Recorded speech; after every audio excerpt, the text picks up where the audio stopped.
फ्लीटच्या ऑफिसला आम्ही आतमध्ये जाऊन आलोय, बरेच व्हिडिओ काढलेत, ग्रुपला सोडतो सगळ्यांना.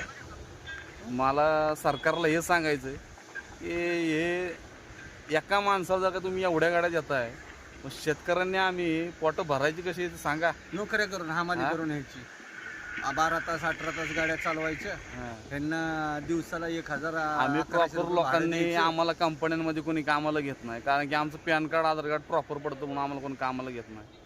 आम्ही स्वतःचा काहीतरी बिझनेस करून आमचं पोट भरायचं म्हणलं तर ते सुद्धा जमत नाही आम्हाला. म्हणजे आम्ही तर करतोय, पण ते सरकार आम्हाला करूनच देत नाही ना. कुठल्याच गोष्टीमध्ये आम्हाला सुधरूनच देत नाही.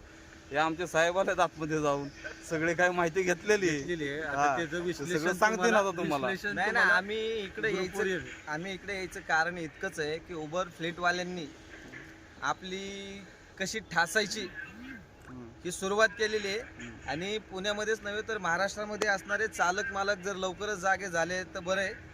आता सध्या यांच्या 1800 गाड्या रस्त्यावरती उतरलेल्या आहेत आणि प्रत्येक गाडी नवीन आणि गाड्या आहेतच. 2 ते 3 हजार गाड्या आतमध्ये उभ्या आहेत पुण्यामध्ये.